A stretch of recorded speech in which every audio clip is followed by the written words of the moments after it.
মনে রাখবেন ভাই, হাসরের ময়দানে আমরা বেশিরভাগ মানুষ যে একটা কারণে জাহান্নামে যাব, বেশিরভাগ মানুষ সে একটা কারণ হচ্ছে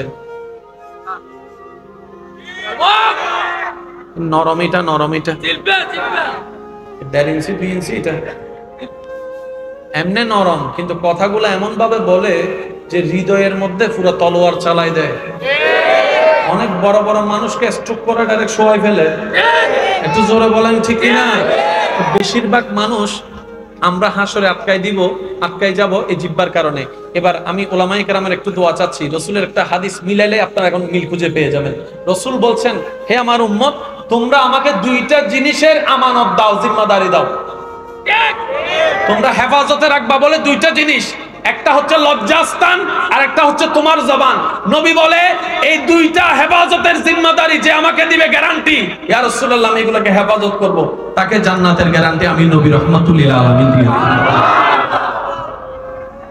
হাজারবার শোনা হাদিস, হয়তো বুঝার চেষ্টা কখনো করিনি।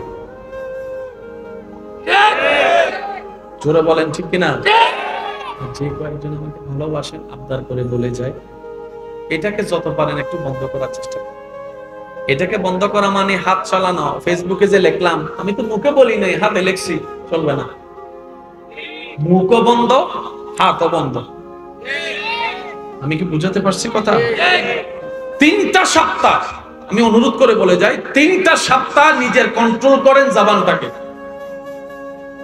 এইখানে আপনি এমন কিছু শান্তির অনুভব করবেন যেটা আপনি কখনো আগে অনুভব করতে পারেননি। আল্লাহর যত প্রিয় বান্দা দেখবেন তাদের কথা বলে কম, যারা সফল তারা অন্যকে নিয়ে পড়ে থাকেন, এই কথাটা মাথায় রাখবেন। যারা সফল হয়েছে দুনিয়াবি চোখে, তারা অন্যকে নিয়ে পড়ে থাকে না, অন্যকে নিয়ে কথা বলে না, সময় নষ্ট করে না, তাদের নিজের ওয়েতে এগোতে থাকে।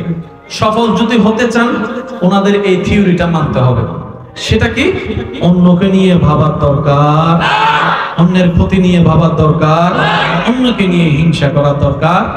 আমার রিজিক আমার আল্লাহ যা রেখেছেন আমার ভাগ্যে, সেটা একদিন না একদিন আসবেই। অন্যের ভাগ্যে যা আছে তা আমি কখনো চাইলেও কেড়ে নিতে পারবো? হিসাব তো ফাইনাল হয়ে গেল। আমি হিংসা করলে কারো রিজিকে কমবেও না, আমি প্রশংসা করলে কারো রিজিকে বাড়বেও না। বরঞ্চ একটা ওয়ে আছে, সেটা হচ্ছে আপনি যখন আল্লাহর খুশির জন্য, আল্লাহর বান্দার কল্যাণের জন্য, এমনকি আপনার দুশমনের কল্যাণের জন্য দোয়া করবেন, সেই দোয়াটা আল্লাহ নিয়ামত হিসেবে আপনার রিজিকের মধ্যে দান করে দিবেন। সেজন্য বলি, আমরা হয়তো চাইতেও জানি না, নিতেও জানি না। আপনারা সবাই মিলে আমাকে একটা সালাম দেন। এখন আমাকে কি উত্তর দিতে হবে? এই সালামটা যে কেন দিয়েছি ইসলামে, এটা যদি বুঝতাম তাহলে অর্ধেক ঝগড়া শেষ। সুবহানাল্লাহ বলি না ভাই? আমি আপনাদের স্থানীয় না মেহমান, তো যারা একা আসে মেহমান, তাদের তো ভয় লাগাটাই স্বাভাবিক। চিনি না, জানি না কোন দিকে কি হুমনি আবার ছুরি মারিদের হন। এবার আপনারা যখন আমাকে সালাম দিলেন, তার একটা অর্থ কি জানেন? আসসালামু আলাইকুম। হে আমার ভাই, আপনি এলাকায় আমাদের জন্য নতুন, অপরিচিত আপনার জন্য এলাকা, ঠিক আছে, কিন্তু আপনি চিন্তা করিয়েন না, আমরা আপনার ঈমানি ভাইরা আপনার সাথে আছি, আপনার সাথে আছি। আসসালামু আলাইকুম, আপনার উপর শান্তি, অর্থাৎ আমাদের হাত থেকে আপনি নিরাপদ থাকবেন, আমাদের মুখের কঠিন কথা থেকে আপনি নিরাপদে থাকবেন, আমাদের শরীরের শক্তি থেকে আপনি নিরাপদে থাকবেন। আপনাকে নিরাপদে রাখার গ্যারান্টি আমরা মুসলমান ভাইয়েরা দিলাম আসসালামু আলাইকুম বলে। এবার আমি কি বললাম জানেন? ওয়া আলাইকুম সালাম। হাত তো আমারও আছে, মুখ তো আমারও আছে, কটু কথা তো আমিই বলতে পারি। ওয়া আলাইকুম সালাম ভাই, আমার পক্ষ থেকেও আপনাদেরকে নিরাপদ। আসসালামু আলাইকুম মানে সালাম, শান্তি। আপনার পক্ষ থেকে আমাকে নিরাপত্তা দিলেন, আমার পক্ষ থেকে আপনাকে নিরাপত্তা দিলেন। সেজন্য জীবনে কোনোদিন ঝগড়া শুরু করার আগে, মাইক শুরু করার আগে কেউ সালাম দিতে শুনি নাই। সালামের সাথে মায়ের কোনো সম্পর্ক। যারা বিয়ে করছেন, বউয়ের সাথে ঝগড়া হয়, একটা থিওরি মনে রাখবেন, বউ যদি বেশি চেষ্টা যায়, নিচের দিকে তাকাবেন, মাথা ঠান্ডা রাখবেন। কারণ স্ত্রীও মানুষ, তারও একটা মন আছে, মেজাজ আছে, সবসময় যে ভালো থাকবে এমন কোনো কথা। স্বামী স্ত্রীর পোশাক, স্ত্রী স্বামীর পোশাক। আল্লাহর ভাষ্য মোতাবেক স্বামী স্ত্রীর পোশাক, স্ত্রী স্বামীর পোশাক। অর্থাৎ স্বামী ছাড়া স্ত্রী অচল, স্ত্রী ছাড়া স্বামী অচল। তা আল্লাহ পোশাক কেন বললেন? পোশাকের কাজ হচ্ছে যে গোপন জিনিসকে গোপন করে রাখা। আল্লাহ পাক বলে, ও স্ত্রীরা তোমরা স্বামীর দোষগুলাকে গোপন করে রাখো পোশাক হয়ে, ও স্বামীরা তোমরা স্ত্রীর দোষগুলাকে গোপন করে রাখো পোশাক হয়ে। অর্থাৎ স্বামীর কারণে যেন স্ত্রী সমাজে কলঙ্কিত না হয়, স্ত্রীর কারণে যেন স্বামী সমাজে কলঙ্কিত না হয়। একজন আরেকজনের পরম বন্ধু, এমন বন্ধুত্ব করো ইবাদতের জিন্দেগি দিয়ে, যেন জান্নাতের মধ্যেও তোমরা স্বামী স্ত্রী থাকতে পারো। বলেন সুবহানাল্লাহ। যখন ঝগড়া হবে নিচের দিকে তাকাবেন, শুধু আস্তাগফিরুল্লাহ বলবেন। কি বলবেন? আস্তাগফিরুল্লাহ। আর বলবেন আউযু বিল্লাহি মিনাশ শাইতানির রাজিম। আল্লাহ, শয়তান আমাকে রাগ দিচ্ছে, রাগ হলে তো ঝগড়া হবে, ঝগড়া হলে তো অনেক লম্বা হয়ে যাবে, ডিভোর্স হয়ে যেতে পারে। আল্লাহ, শয়তান থেকে তুমি বাঁচাও, আমাকে বাঁচাও, আমাকে বাঁচাও। দেখবেন মাথা ঠান্ডা হবে। আর বউকে যদি বেশি রেগে যায়, বউর চেহারার দিকে তাকায় বলবেন আসসালামু আলাইকুম, আরেকটু বকা দেন, আসসালামু আলাইকুম, আরেকটু রাগে। আপনি রাখতেছেন, আমার বেশি ভালো লাগতেছে, এত করে শাসন আমাকে কেউ করে নাই, এত কঠিন কথা কেউ বলে নাই, আপনার প্রত্যেকটা কথা তো আমার কাছে ফুলের মতো লাগতেছে, আসসালামু আলাইকুম, আপনার উপর শান্তি বসে থাকা, আপনি যেন আমাকে সারা জীবন এরকম রাগ দেখাইতে পারেন। দেখবেন আপনার বউ মুচকি হেসে দিয়েছে। মুচকি হাসার সাথে সাথে সব রাগ। আর যারা স্বামীরা আছেন, অনুরোধ করে বলি, স্ত্রীদেরকে খুশি করা আহামরি বেশি কিছু না। ওনাকে যে হীরার আংটি গয়না দিতে হবে বিষয়টা তা না। আপনার সামর্থ্য অনুযায়ী যখনই যাবে, মাঝে মধ্যে হোক, একটা 2 টাকার চকলেট নিয়ে যান। একটা 2 টাকার চকলেট, এই 2 টাকার চকলেট যদি আপনি ভালোবেসে দিতে পারেন, দেখবেন উনি 2 কোটি চাওয়া বা টাকা, 2 কোটি টাকার সম্পদের চাইতেও বেশি জিনিস পেয়েছে, মনে খুশি হবে। মনে রাখবেন ভাই, যে 2 একজন আমাকে ভালোবাসেন, আবদার করে একটা কথা বলি, ভালোবাসেন, অনুমতি আছে? অনুমতি আছে? হাসরের ময়দানে আমরা বেশিরভাগ মানুষ যে একটা কারণে জাহান্নামে যাব, বেশিরভাগ মানুষ সে একটা কারণ হচ্ছে নরমিটা,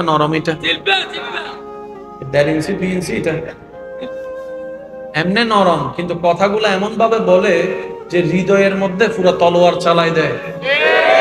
অনেক বড় বড় মানুষকে স্ট্রোক করে ডাইরেক্ট শোয়াই ফেলে। একটু জোরে বলেন ঠিক কিনা? বেশিরভাগ মানুষ আমরা হাসরে আটকাই যাব এই জিহ্বার কারণে।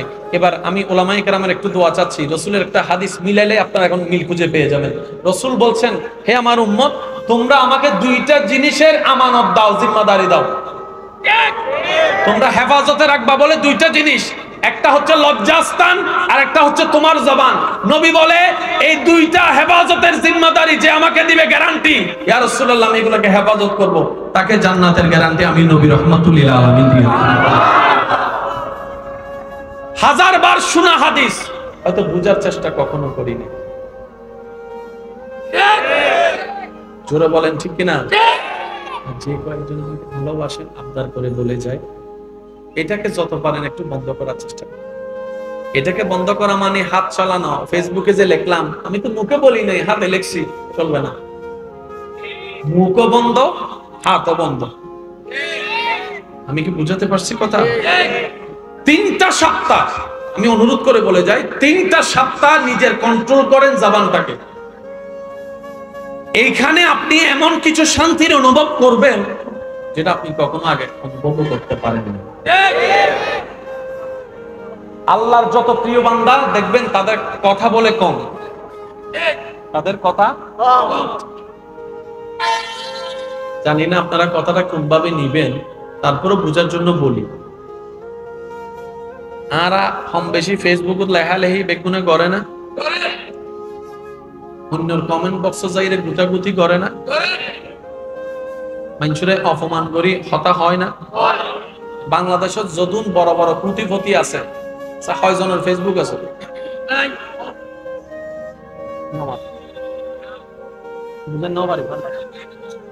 বাংলাদেশের যখন বড় বড় কোটি কোটি টিয়ার মালিক, যারা ফেসবুক আছে না? আছে আছে কোনটা আছে? আয় তো হয় না ভাই,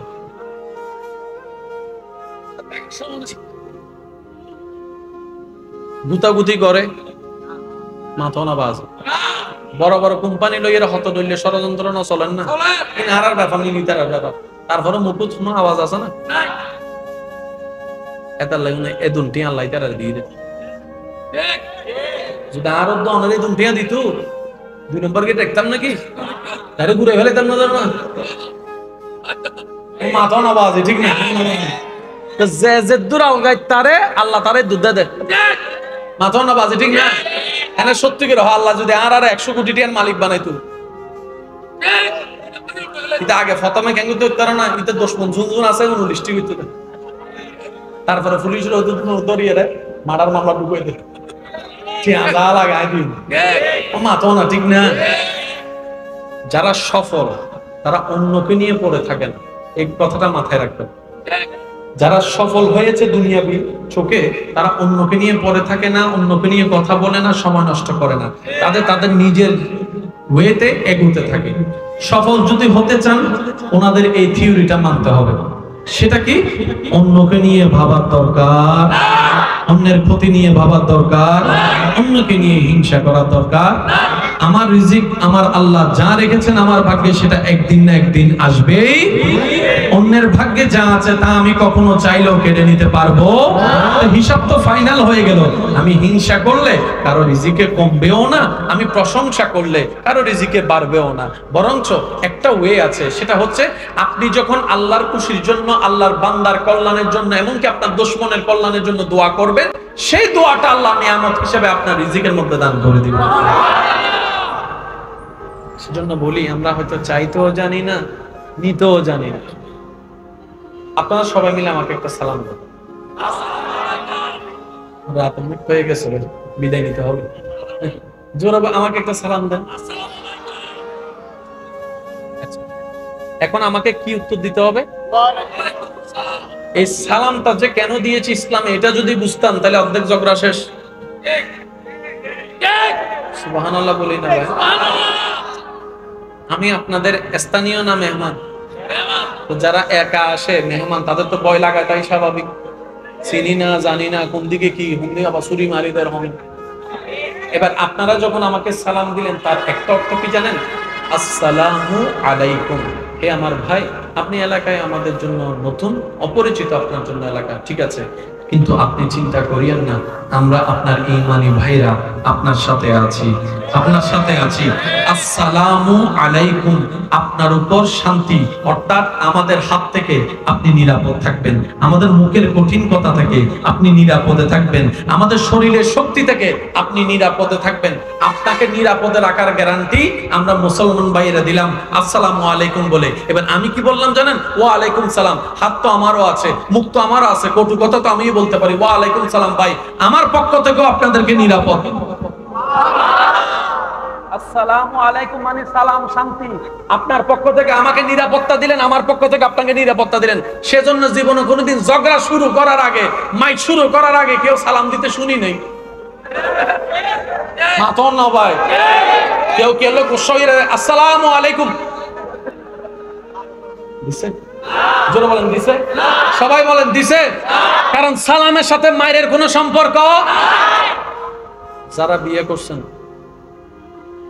বউয়ের সাথে ঝগড়া হয় কাতিউরি মনে রাখবেন বউ যদি বেশি চেষ্টা যায় নিচের দিকে তাকাবেন মাথা ঠান্ডা রাখবেন কারণ স্ত্রীও মানুষ তারও একটা মন আছে মেজাজ আছে সবসময় যে ভালো থাকবে এমন কোনো কথা স্বামী স্ত্রীর পোশাক স্ত্রী স্বামীর পোশাক আল্লাহর ভাষ্য মোতাবেক স্বামী স্ত্রীর পোশাক স্ত্রী স্বামীর পোশাক অর্থাৎ স্বামী ছাড়া স্ত্রী অচল স্ত্রী ছাড়া স্বামী অচল তা আল্লাহ পোশাক কেন বললেন পোশাকের কাজ হচ্ছে যে গোপন জিনিসকে গোপন করে রাখা আল্লাহ পাক বলে ও স্ত্রীরা তোমরা স্বামীর দোষগুলাকে গোপন করে রাখো পোশাক হয়ে ও স্বামীরা তোমরা স্ত্রীর দোষগুলাকে গোপন করে রাখো পোশাক হয়ে অর্থাৎ স্বামীর কারণে যেন স্ত্রী সমাজে কলঙ্কিত না হয় স্ত্রীর কারণে যেন স্বামী সমাজে কলঙ্কিত না হয় একজন আরেকজনের পরম বন্ধু এমন বন্ধুত্ব করো ইবাদতের জিন্দেগি দিয়ে যেন জান্নাতের মধ্যেও তোমরা স্বামী স্ত্রী থাকতে পারো বলেন সুবহানাল্লাহ যখন ঝগড়া হবে নিচের দিকে তাকাবেন শুধু আস্তাগফিরুল্লাহ বলবেন